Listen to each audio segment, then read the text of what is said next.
This is Marcus Chen, and you're tuned into Outbreak FM on 98.3. It's 9:17 a.m. on what was supposed to be a regular Friday morning. November 3rd, Black Friday's a few weeks away, but the Westfield Galleria Mall is already packed with early shoppers. I can see it from our studio window here on the 4th floor of the Riverside building, just across the street from the mall's east entrance. The parking lot's nearly full, people walking in with their shopping bags and coffee cups, completely unaware that in about 40 minutes, their entire world is going to collapse. My producer, Alex, just walked in. He's got this look on his face. You know the look, the one that says something's wrong but he's not sure how wrong yet. He's holding his phone out to me, showing me a news alert.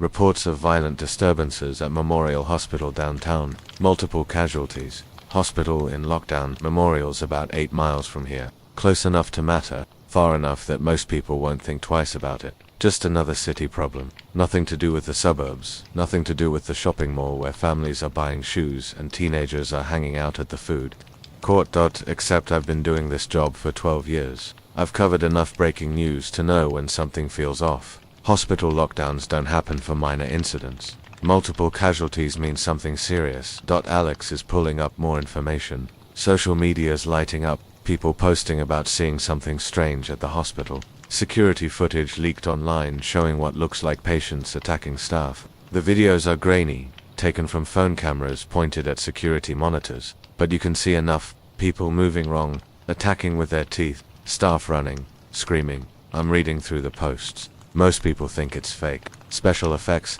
some kind of viral marketing stunt. But there's too many posts from too many different accounts. Hospital workers, people in the area, local news trying to verify sources. Alex is switching on every news feed we have. Local TV is starting to pick it up.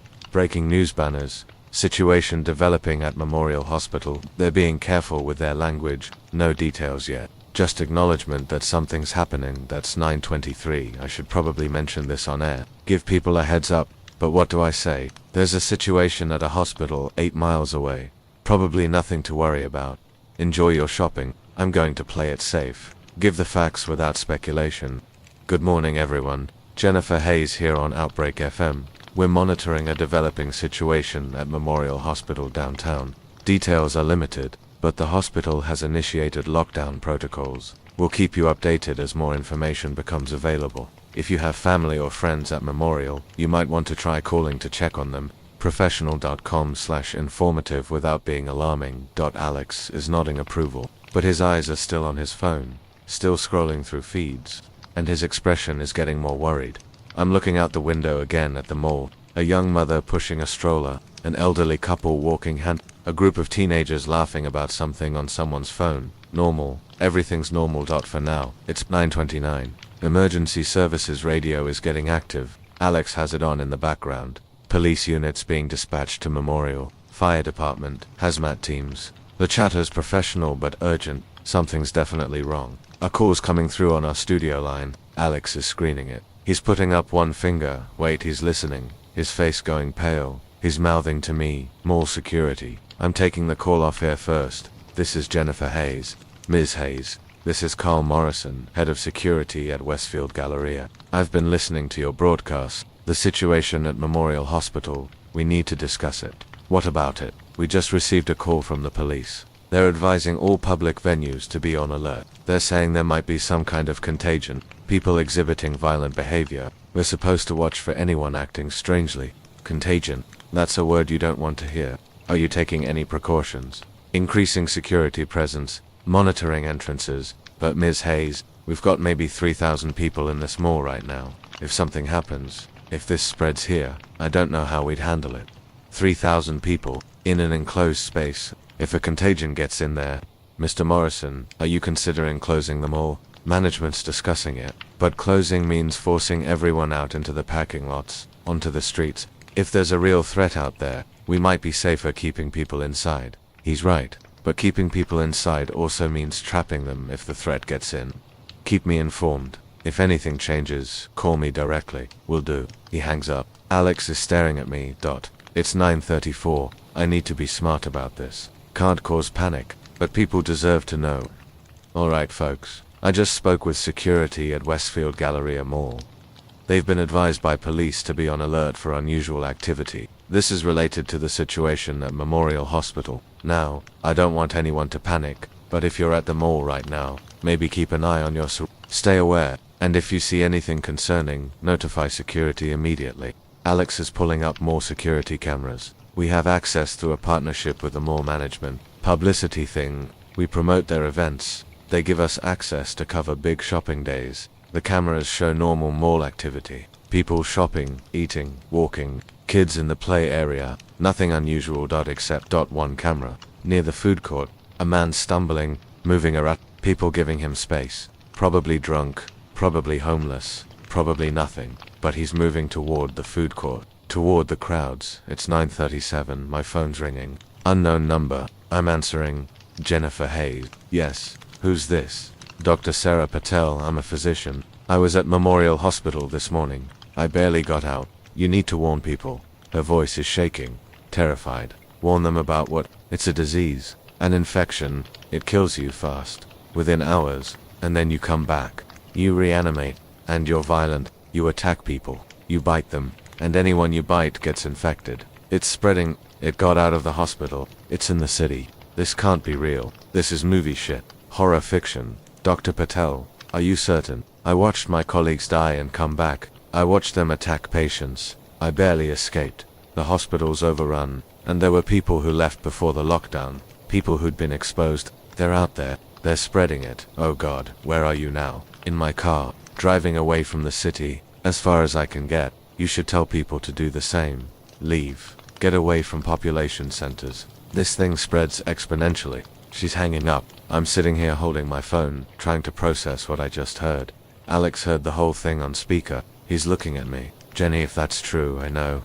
It's 9:41. The man in the mall. The one stumbling near the food court. He just attacked someone. We're watching it on the security camera. He lunged at a woman carrying shopping bags. Knocked her down. Is he biting her? It looks like he's biting her. People are screaming, running. Security's rushing over. The man's not stopping. Security's trying to pull him off. He's fighting them. 3 security guards struggling with one man. They're getting him off the woman. She's on the ground. Blood on her shirt, her neck. She's screaming. The man is thrashing, trying to get back to her. Guards are restraining him, barely. Paramedics should be there soon. Someone must have called 911. But if what Dr. Patel said is true, those paramedics are going to get exposed. And that woman who was bitten, she's infected. Now it's 9:44. I need to make a decision. Do I broadcast what I know, what I suspect, or do I wait for official confirmation? If I'm wrong, I cause mass panic for nothing. If I'm right, and I don't say anything, people die. Alex is watching me. Jenny, you have to tell them. He's right. I'm taking a breath. Turning on the microphone. This is Jennifer Hayes on Outbreak FM. And I need you to listen very carefully. There's been an incident at Westfield Galleria Mall. A man has attacked someone near the food court. If you're in the mall right now, I need you to stay calm but move toward the nearest exit. Don't run, don't panic, but leave the building as quickly and safely as you can. I'm watching the security feeds. People heard my broadcast. They're moving, heading for exits. But the food court camera, the woman who was bitten, she's standing up. Security's trying to help her. She's pushing them away, violently. She's attacking them, just like that. Minutes after being bitten, she's turned. It's 9:47. The mall's erupting into chaos. People running. Security's overwhelmed. The woman's attacking anyone near her. The original man broke free from the guards. They're both attacking now, and everyone they bite will turn. Minutes. That's all it takes. I'm broadcasting continuously now. Get out of the mall. If you're inside Westfield Galleria, get out now. This is not a drill. There are infected people inside. They're violent. They will attack you. Get out. The cameras show exits clogging with people. Stampedes, people falling, getting trampled. This is a nightmare. Alex is on the phone with 911 trying to get emergency services to the mall, but they're overwhelmed. Memorial Hospital's still in crisis. They're getting calls from all over the city. It's spreading, just like Dr. Patel said. It's 9:52. Carl Morrison, Mall Security, is calling back. Ms. Hayes, we're trying to evacuate but people are panicking. We've got multiple infected now. 5, 6, maybe more. They're attacking people throughout the mall. We can't control this. Carl, you need to get your people out. Get yourself out. I've got a responsibility to these people. You can't help anyone if you're dead. Or worse, a pause. You're right. We're falling back. trying to secure the exits so people can get out safely. Good luck, Carl. You too, Ms. Hayes. It's 9:56. The parking lot cameras show people fleeing the mall. Cars trying to leave. Traffic's gridlocked. Everyone trying to escape at once. Some people are infected. I can tell by how they move. Shambling, erratic. There in the parking lot, attacking people trying to get to their cars. This is how it spreads. One mall, thousands of people, some infected, they drive away, go to other locations, infect more people. Exponential growth. It's 10:03. Top of the hour. I should do station identification, but that seems absurd now. This is Jennifer Hayes on Outbreak FM. If you're just tuning in, we have a critical situation developing. There's an outbreak of some kind of infectious disease that causes extreme violence. It started at Memorial Hospital and has now reached Westfield Galleria Mall. The infection spreads through bites. Avoid contact with anyone displaying aggressive behavior. If you're in a public place, go home. Lock your doors. Stay inside. Alex is showing me his phone. Emergency alert going out citywide. Shelter in place order. Stay indoors. Avoid contact with others. Too late for the people at the mall, but maybe it'll help contain spread elsewhere. It's 10:08. I'm getting calls from people trapped inside the mall. Alex is screening them. Looking for anyone with useful information. One call from a woman locked in a storage room in the back of a clothing store. She can hear infected in the store, ransacking, destroying. She's terrified. Another call from a man in the restroom. He's barricaded the door. Says he can hear screaming outside. Wants to know if help is coming. I don't know if help is coming. I don't know if anyone can help. It's 10:14. The mall cameras are showing the interior now. Most people have evacuated, but some are still inside, hiding or unable to get out, and the infected are everywhere. Dozens of them, maybe 100, wandering through stores, through hallways, through the food court. Some are partially eaten, missing limbs, chunks of flesh torn away, but still moving, still hunting. How do you kill something that's already dead? It's 10:19. Police are arriving at the mall. SWAT teams, armored vehicles. They're setting up a perimeter around the building. They're not going in. Not yet. They're containing it, making sure nothing gets out. But people are still inside. Survivors hiding, waiting for rescue, and the police are just watching. Alex is on the phone with a police spokesperson, trying to get information. He's hanging up, shaking his head. They're waiting for hazmat teams and military support. They're not equipped to handle this. Anyone going in without proper protection is at risk of infection. So the people inside are on their own. It's 10:26, a call from inside the mall. Alex is patching it through. Jennifer, this is Michelle Torres. I'm in the Apple store.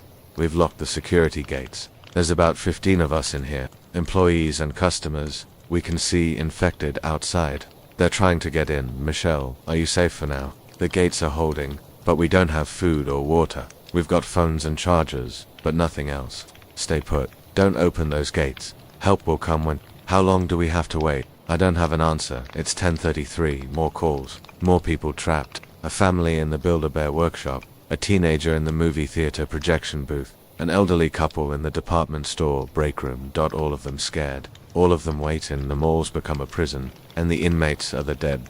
It's 10:41. I'm monitoring news feeds. This isn't just our city anymore. Reports coming in from 3 other cities. Similar outbreaks. Hospitals. Public venues. All happening simultaneously. This is coordinated. This is an attack. Someone did this deliberately. Alex is finding the same information. Videos, posts, reports. This is nationwide. Maybe worldwide. We're not dealing with a local outbreak. We're dealing with the collapse of civilization. It's 10:48. The military's arriving at the mall. Actual military. Soldiers in combat gear. Armored vehicles. They're taking over from local police. They're setting up a command post in the parking lot, bringing in equipment. This is a full-scale operation. But they're still not going in. They're preparing, planning, organizing, and people inside are dying. It's 10:55. A call from someone I know. Rachel Kim, she's a reporter for the local newspaper. We've worked together on stories before. Jenny, I'm at the military command post. They're planning an assault on the mall, going in to eliminate infected and rescue survivors within the hour. But Jenny, they're talking about it like a combat operation. They're going in expecting to kill. Anyone who's infected is a target. What about survivors? People who aren't infected. They're supposed to identify themselves, stay visible, show they're not a threat. But in the chaos, in the dark stores and back hallways, mistakes are going to happen.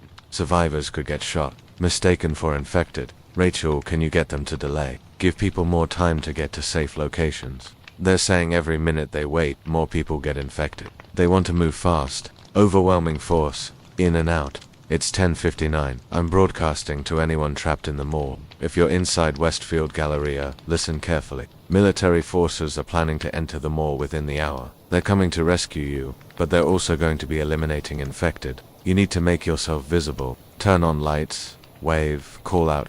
Make it absolutely clear you're human and not infected. Stay in secure locations. Don't wander the hallways. Wait for soldiers to reach you. I hope they're listening. I hope they understand that's 11:06. Alex is monitoring military radio. The operation's being finalized. Teams are being briefed. Rules of engagement are being established. Don't shoot anything that moves aggressively. Prioritize infected elimination over survivor rescue.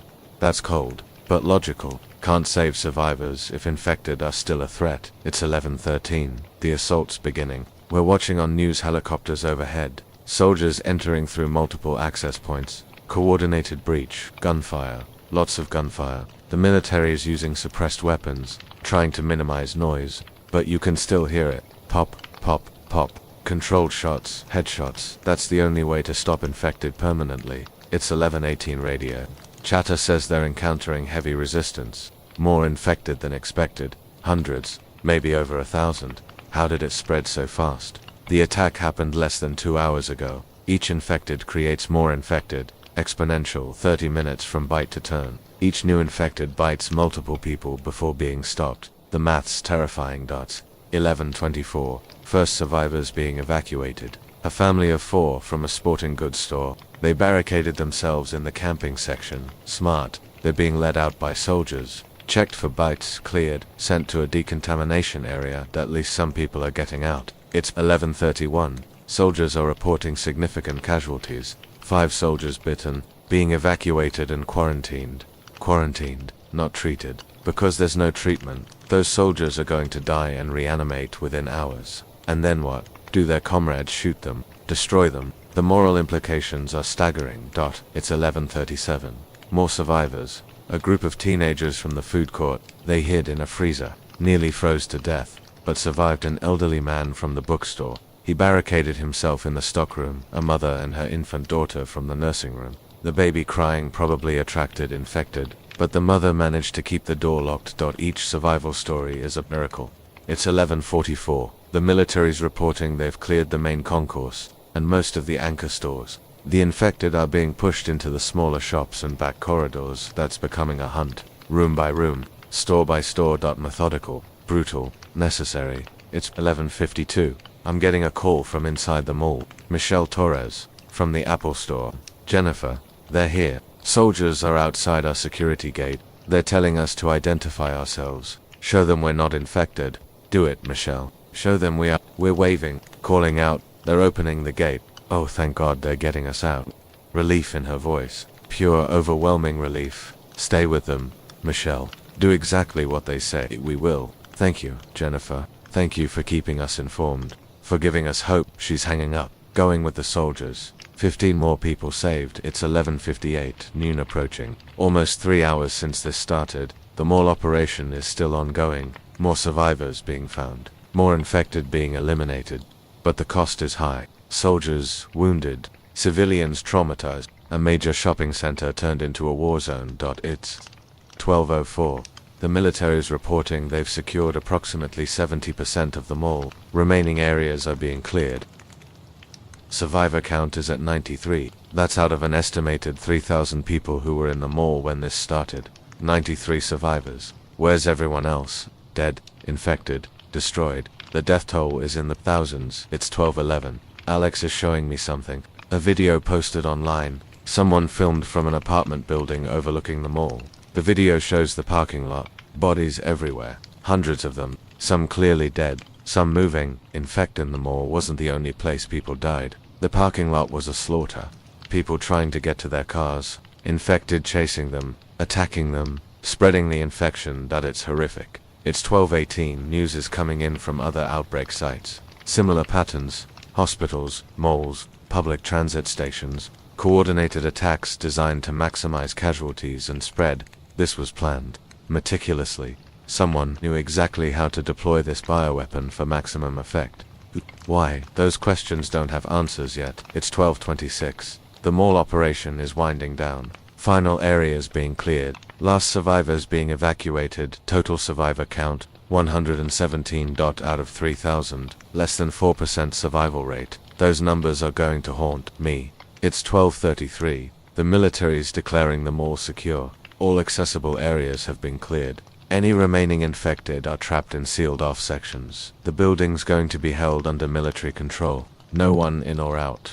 Eventually they'll have to go back in, clear those sealed sections. Make absolutely sure nothing's alive in there. But for now, the immediate threat is over. It's 12:39. I'm updating listeners on the situation.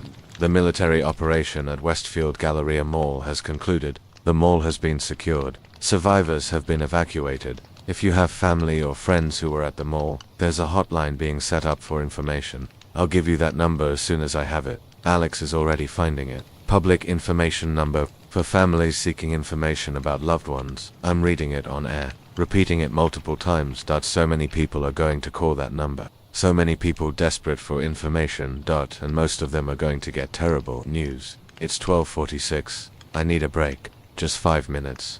To process, to breathe. Alex is taking over. He's never been on air before, but he's willing to try. I'm stepping away from the microphone, walking to the window. The mall's across the street. I can see it clearly. Military vehicles surrounding it. Smoke rising from some areas. Probably fire started during the fighting.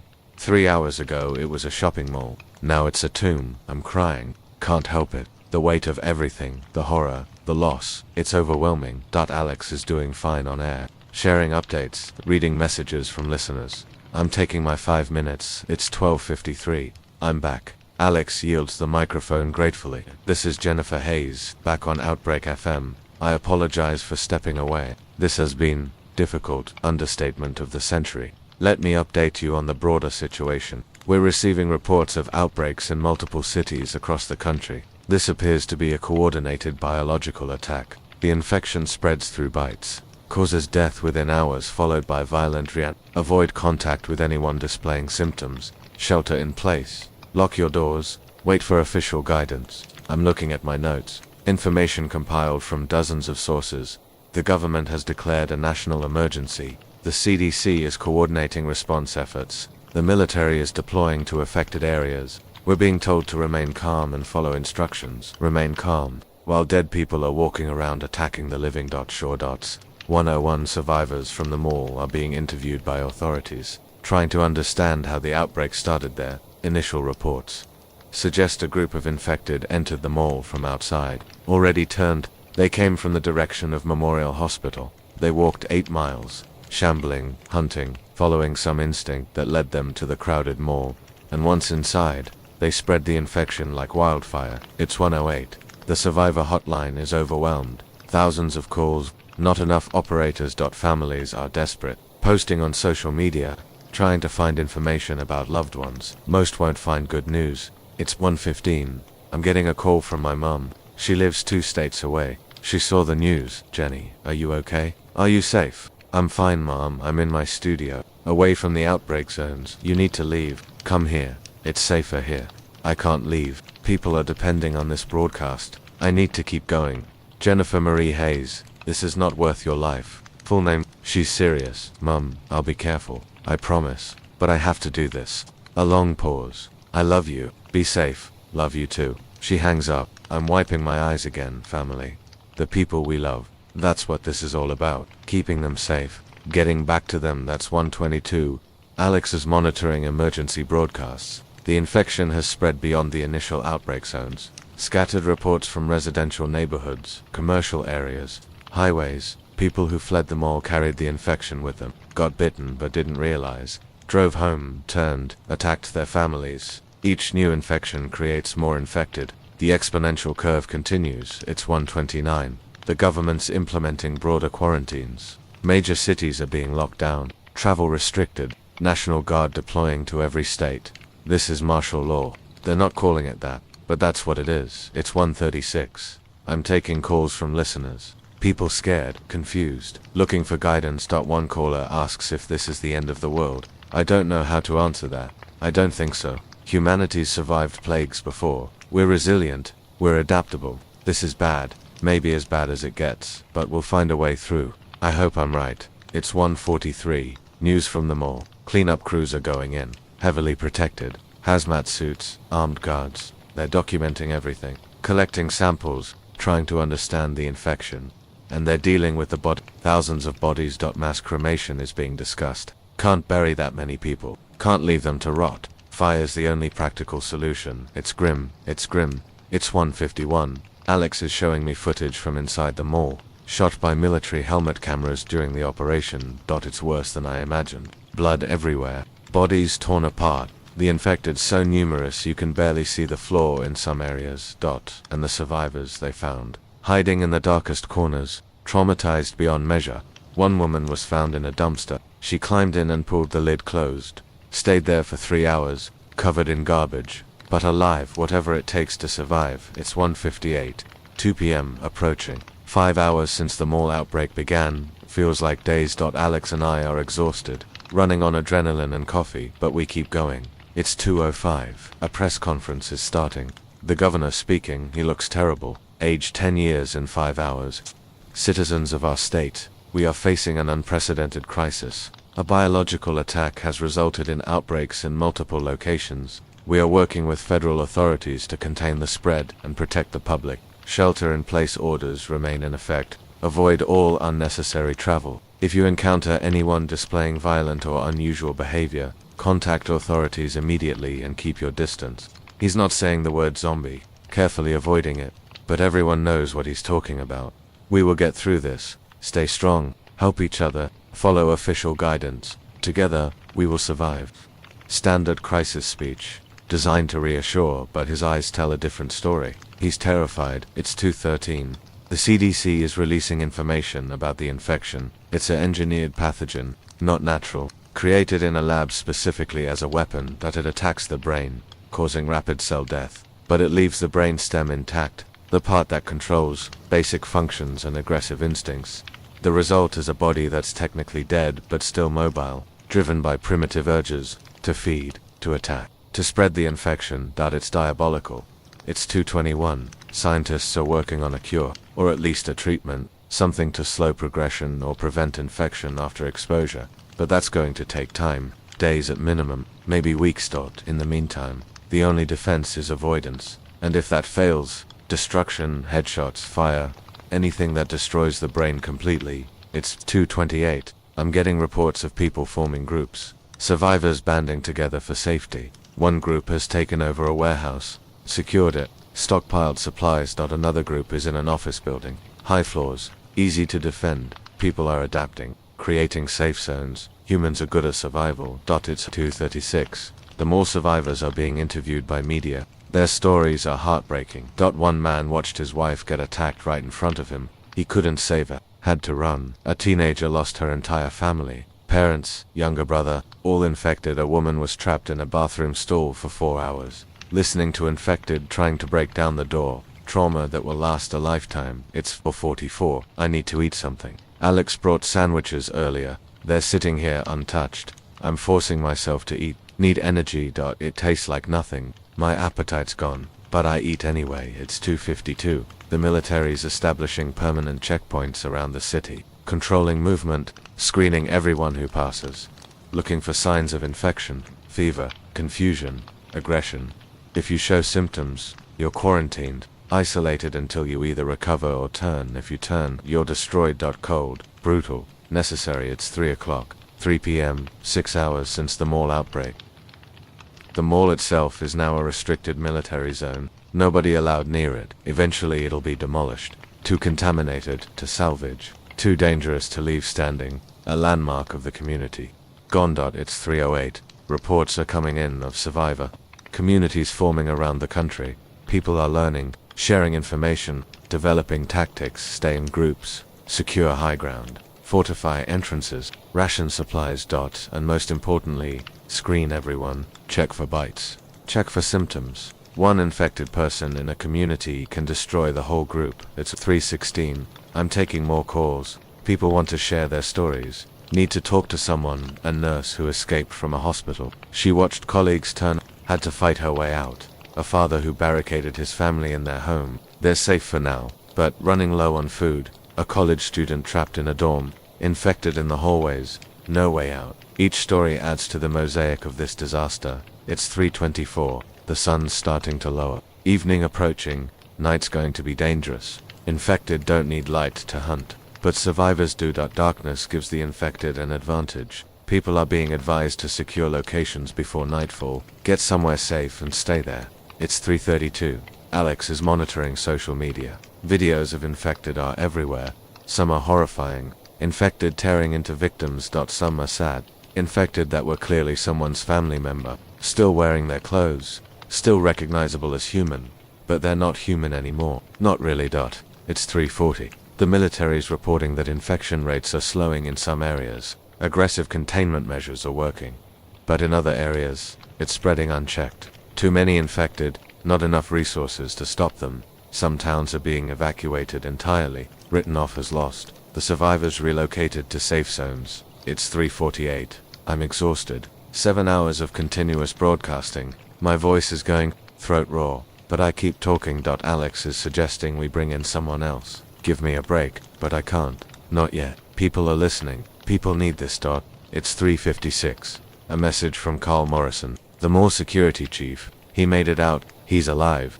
Ms. Hayes, I wanted to thank you. Your broadcasts helped people know what to do. Probably saved lives. I'm safe now, in a shelter, but I keep thinking about the people who didn't make it. The people I couldn't save. Survivor's guilt. He's going to carry that forever. I'm sending him a message back. Carl, you did everything you could. You're a hero. Take care of yourself. It's 4:04, top of the hour. Normally I'd do news and weather. Weather seems absurd now. Who cares if it's going to rain when the dead are walking? But routine provides comfort, normalcy in chaos. It's 4 p.m. Temperature outside is 62 degrees. Partly cloudy. Sunset at 5:47 p.m. Secure your locations before glare weather and survival advice combined. 4:12. The government's announcing food and supply distribution plans. Military convoys will deliver to communities. Drop-off points will be established. People are advised to send representatives to collect supplies. Don't go yourself if you can avoid it. Minimize exposure risk. It's for 28 hours since this started. Feels like a lifetime. The mall operation is long over. But the crisis continues. New outbreaks. New deaths. New survivors fighting for their lives. It's for 28.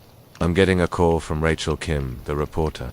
Jenny, the military's planning something big. They're calling it Operation Cleanup. Going into heavily infected areas with overwhelming force, clearing them completely when, starting tomorrow morning, multiple cities simultaneously. They're pulling in National Guard from every state. A major offensive, against the dead. What about survivors in those areas? They're being advised to evacuate if possible, but if they're trapped, they need to signal their location. Flares, lights, anything visible from the air. It's 4:36, I'm broadcasting this information, warning people in infected zones. If you're in an area with heavy infection, military operations are coming, large-scale clearing operations. If you can evacuate, do so now. If you can't, make yourself visible, signal your location, let them know you're alive. Hopefully people are listening. It's 4:44. The sun's getting low, shadows lengthening, nightfall in about an hour. I'm advising people to prepare, secure all entrances, windows, doors, any access point. Turn off lights that might attract attention. Stay quiet. Wait for morning. Survival 101. It's 4:52. A text from my mum again. Jennifer, please be safe. I'm praying for you.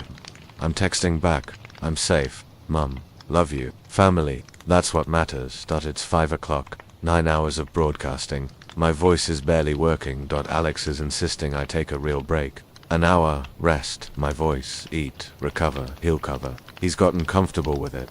I'm reluctant, but he's right. I'm no good to anyone if I burn out. Alright, listeners, I'm going to step away for an hour. My colleague Alex will keep you updated. I'll be back at 6 p.m. Alex is taking over. Doing well. .com. Informative. I'm stepping away from the microphone. Stretching. My back hurts from sitting so long. It's 5:08. I'm eating. Actually eating. A real meal. Sandwich, chips, water. It tastes better than the last one. Maybe because I'm actually hungry now, I'm looking out the window. The mall in the distance, surrounded by military vehicles. Floodlights being set up, they're not taking chances. That building's going to be lit up like daytime all night long. It's 5:16. I'm checking my phone. Messages from friends, family, colleagues. Everyone checking on me. I'm responding to as many as I can. Letting people know I'm okay. But I'm not okay. None of us are. We're surviving. But we're not okay. S524. Alex is doing great on air. Natural broadcaster. Maybe he should do this more often. After the apocalypse. Of course, assuming we survive the apocalypse. It's 5:32. The sun's setting. Beautiful orange and pink sky. Doesn't match the horror below. Nature doesn't care about human problems. The sun rises and sets regardless. It's 5:40, almost dark. I can see lights coming on in buildings. People securing for the night. The infected are going to be active, wandering, hunting. But if people stay inside, stay quiet, they should be safe. Should be. It's 5:48. Sunset, darkness, falling. The floodlights at the mall click on. Bright white light illuminating the entire complex. You can see soldiers on patrol, armed, alert. Nothing's getting out of there. It's 5:56. Almost time for me to go back on. I am drinking water, clearing my throat. Preparing one more hour turned into me taking an actual break. Alex convinced me to rest longer, but now I'm ready. It's 6:03. I'm back at the microphone. This is Jennifer Hayes, back on Outbreak FM. Thank you for your patience while I took a break. Let me update you on the current situation. I'm reading through Alex's notes. What happened while I was away? More outbreaks reported. More communities evacuated. More people dead or infected. But also more survivors. More safe zones established. More people organizing, fighting back. It's not hopeless. Not yet. It's 6:11. Night's fully here. The city's dark except for emergency lighting and military installations. Conserving power. Uncertain how long utilities will last. People are being advised to have flashlights, batteries, alternative light sources ready. At 6:19. Reports of infected activity increasing after dark. They're more active at night. Maybe the cooler temperatures. Maybe some instinct. Regardless, nighttime is their time. It's 6:27. I'm taking calls again. People sharing night strategies. One family is sitting in complete darkness. Absolute silence. Waiting for dawn. Another group's in a fortified room. Barricaded. Armed. Ready to defend if necessary. A man's alone in his apartment. Listening to infected in the hallway outside. They're scratching at his door. He's terrified. I'm telling him to stay calm. Stay quiet. Don't give them reason to focus on his door. It's 6:35. 10 hours since the mall outbreak. 12 hours since this whole nightmare started. In 12 hours, the world changed completely.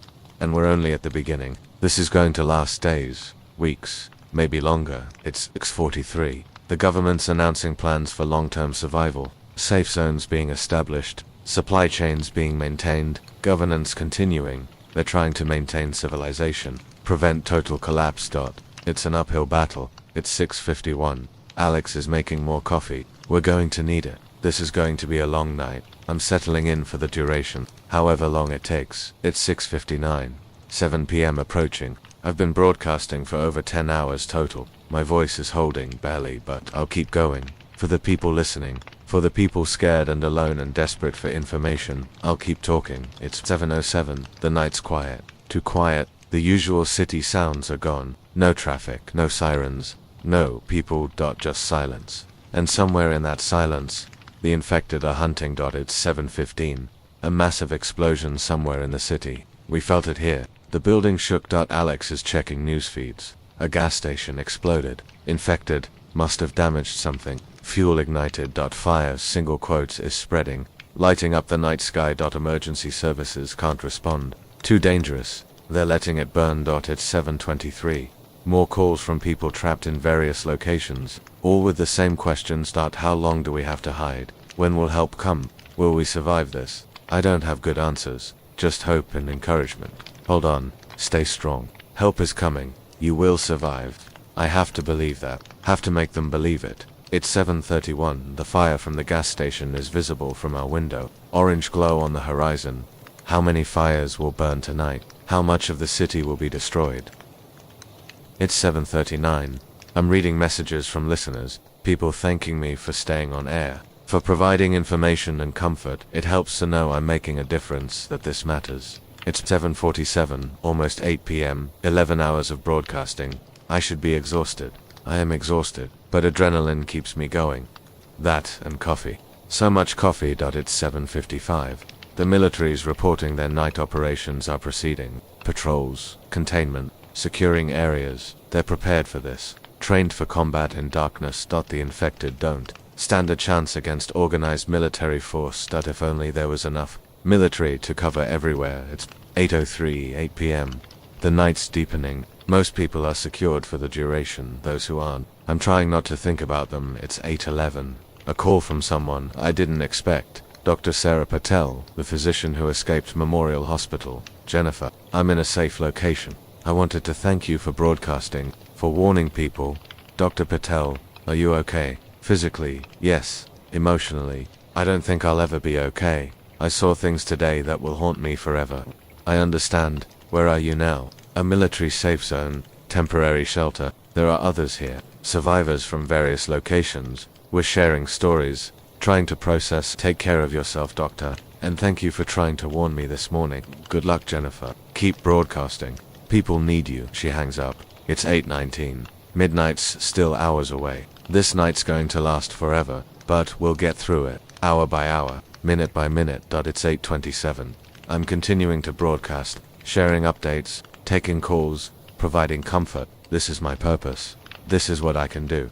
Jennifer Hayes on Outbreak FM, still here, still broadcasting, still alive. And as long as I'm alive, I'll keep talking, keep informing, keep giving people hope, because in the darkness, hope is all we have. The infected can take our safety. They can take our loved ones. They can take our world, but they can't take our hope. Unless we let them, and are not letting them. None of us are. We're survivors. We're fighters. We're human. And we will get through this. Together. It's 8:35, and I'm still here. Still broadcasting for however long it takes. This is Jennifer Hayes on Outbreak FM 98.3. Still here, still fighting, still alive.